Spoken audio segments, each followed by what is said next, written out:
जाने अनजाने में हम कुछ ऐसी गलतियां कर देते हैं जिसका पछतावा हमें बाद में होता है। जब हमें उस गलती का पता चलता है तब बहुत देर हो जाती है। तब तक हम बर्बाद हो चुके होते हैं। आखिर वो कौन सी गलतियां हैं जो हमें पता नहीं है, जो हमें बर्बाद कर रही है? चलिए आज की इस कहानी से इसी बात को समझते हैं। इससे पहले कि आप इस कहानी में खो जाएं, जल्दी से इस चैनल को सब्सक्राइब करके बेल नोटिफिकेशन दबा लें। तो चलिए शुरू करते हैं। बहुत समय पहले की बात है। एक नगर में एक धनी सेठ रहा करता था। उसके पास सभी प्रकार की सुख सुविधाएं थी, लेकिन उसकी कोई संतान नहीं थी। वह बहुत चिंतित रहता था। फिर उसे पता चला उसकी पत्नी गर्भवती है। उसके घर एक पुत्र का जन्म हुआ। देखते ही देखते उसका पुत्र बड़ा हो गया। सेठ ने अपने पुत्र को गुरुकुल भेजने का निर्णय लिया ताकि वो पढ़ लिख कर विद्वान बन सके। और हुआ भी कुछ ऐसा ही। हर कोई उसकी तारीफ करते कि कितनी छोटी उम्र में ज्ञान अर्जित कर लिया। कहते हैं कि समय कब बीत जाए कुछ पता ही नहीं चलता।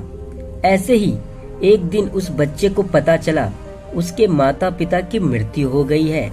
उसने ठान लिया कि अब वो गुरुकुल की शिक्षा ग्रहण करके एक सन्यासी बन जाएगा। हुआ भी कुछ ऐसा। अब वह सन्यासी बनकर पहाड़ों पर तपस्या करने लगा। उसने सारा ज्ञान अर्जित कर लिया। अब वह घूम घूम कर ज्ञान का प्रचार प्रसार करने लगा। समय के साथ सन्यासी काफी प्रसिद्ध हो गए, क्योंकि वह हर किसी की समस्या बड़ी ही आसानी से हल कर देते थे। पूरे राज्य में यह बात फैल गई। लेकिन उस राज्य का राजा बहुत ही क्रूर था। वह बहुत क्रोध वाला भी था। एक दिन राजा उस सन्यासी से मिलने गए। उसने सन्यासी को देखा तो वह देखता ही रह गया, क्योंकि सन्यासी के चेहरे पर एक अलग ही तेज था। जब सन्यासी के नजदीक गया तो उसे अपार शांति की अनुभव प्राप्त हुई। उसने सन्यासी से मुस्कुराकर पूछा, आते ही इतनी अद्भुत शांति की प्राप्ति कैसे हो रही है? तो उस सन्यासी के शिष्य ने कहा, ये तो इनके ऑरा का चमत्कार है। और यह सुनकर उस राजा ने उसी समय ठान लिया कि अब वह भी एक सन्यासी बन जाएगा। उसने मन ही मन सोचा कि इस सन्यासी से कुछ पल मिलने के बाद मुझे इतनी शांति मिली, तो क्यों ना इस सन्यासी को अपने महल में ही बुला लूं। यह सोचते हुए उसने सन्यासी को भोजन के लिए आमंत्रित किया। अगले ही दिन सन्यासी भोजन करने के लिए महल गए। राजा ने उनका खूब अच्छे से स्वागत सत्कार किया और भोजन कराया। राजा के यहाँ भोजन करने के बाद सन्यासी वहाँ से जाने के लिए विदा मांगते हैं।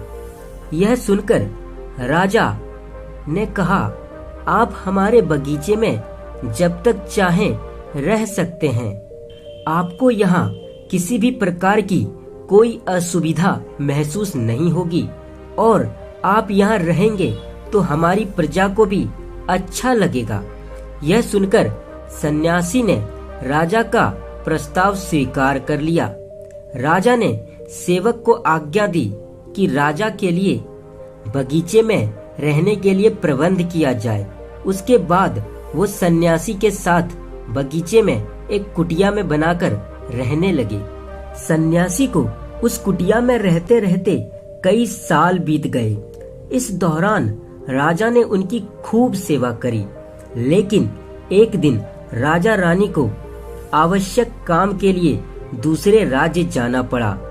लेकिन उन्होंने एक सेवक को सन्यासी की सेवा के लिए रख दिया था, परंतु वह सेवक राजा के जाने के बाद बीमार पड़ गया और अपने घर चले गया। वापस नहीं आया तो सन्यासी ने क्रोध में आके राजा को खूब सुनाया और कहा, हे राजन, जो जिम्मेदारी तुम उठा नहीं सकते तो फिर लेते क्यों हो? राजा ने कहा, मुझे क्षमा कर दो, आखिर आपके क्रोध का कारण क्या है? यह सुनकर सन्यासी ने कहा, आपके जाने के बाद मुझे यहाँ पर किसी ने भी भोजन नहीं कराया, ना ही किसी ने पूछा कि मैं किस स्थिति में हूँ। राजा ने सन्यासी से क्षमा मांगी कि हे महाराज, आज के बाद ऐसी कोई भी भूल नहीं होगी। यह कहकर राजा ने सन्यासी की खूब सेवा करी। कुछ दिनों के बाद राजा को आवश्यक काम के लिए फिर से बाहर जाना पड़ा।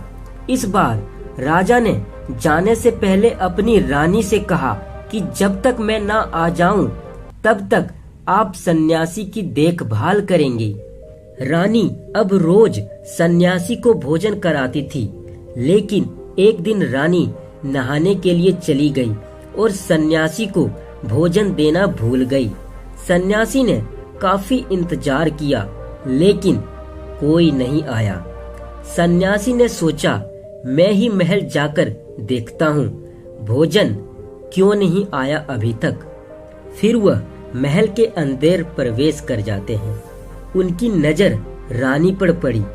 रानी के लंबे लंबे केस और रानी को इस तरह स्नान करते हुए देख उस सन्यासी के मन में इच्छा प्रकट हुई। वह बिना कुछ कहे कुटिया लौट गया, लेकिन सन्यासी के मन में रानी की छवि उतर गई। उसने खाना पीना छोड़ दिया। अब वह काफी पतला हो गया।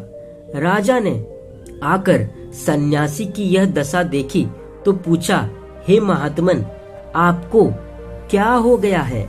आप किस चिंता में पड़े हैं? तब सन्यासी ने कहा, हे राजन, मैं आपकी रानी की सुंदरता देखकर मोहित हो गया हूँ। मैं आपकी रानी के बिना जिंदा नहीं रह सकता।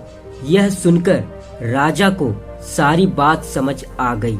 उसने अपनी रानी को सारी बात बताई और कहा, मैं किसी सन्यासी के मौत का कलंक अपने सर नहीं ले सकता।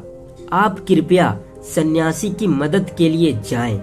यह सुनकर रानी ने राजा से कहा, आप चिंता मत करें, मैं सब समझ गई हूँ। मैं जानती हूँ कि आगे क्या होगा। यह कहकर रानी सन्यासी की कुटिया में चली गई। सन्यासी ने रानी को देखा तो वह खुश हो गया। तभी रानी ने सन्यासी से कहा, तुम्हें पता है तुम कौन थे और क्या बन गए हो मेरे रूप को देखकर? याद करो, तुम एक महान सन्यासी थे जिसको हर कोई पसंद करता था और पूछता था, और अब वासना के चक्कर में तुम्हारी ये हालत हो गई है। यह सब सुनकर सन्यासी को झटका लगा और वह रोने लगा। तभी वह रानी को लेकर वापस महल पहुंचा। उसने राजा से क्षमा मांगी और कहा, हे राजन, मैं वासना के चक्कर में पागल हो गया था, कृपया अपनी रानी वापस ले लो। तो राजा ने सन्यासी से पूछा कि क्या आप बता सकते हैं मनुष्य की बर्बादी का क्या कारण है? तभी सन्यासी ने कहा कि मनुष्य की बर्बादी के यह 4 कारण हैं। पहला कारण है इच्छा, क्योंकि इच्छा ही इंसान के अंदर पहला अवगुण होता है, क्योंकि इच्छा ही सभी चीजों की जड़ होती है।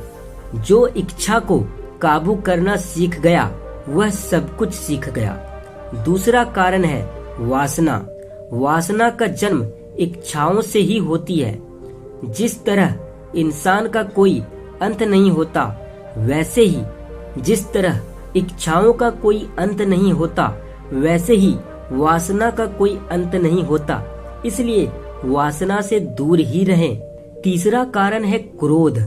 जब इंसान की इच्छा पूरी नहीं होती तो उसे क्रोध आ जाता है और वह क्रोध में भला बुरा करने लगता है और फिर बाद में पछताता है। इसलिए क्रोध नहीं करना चाहिए। चौथा कारण है लालच, क्योंकि जब इंसान की एक इच्छा पूरी हो जाती है तो उसका लालच बढ़ जाता है और जो लालच करता है वह सफल नहीं बन सकता। इसलिए लालच नहीं करनी चाहिए। दोस्तों, आपको ये अच्छा लगा तो हमारे इस वीडियो को लाइक और शेयर जरूर करें और इस चैनल को सब्सक्राइब जरूर कर लें। तो फिर मिलते हैं ऐसी और वीडियो के साथ।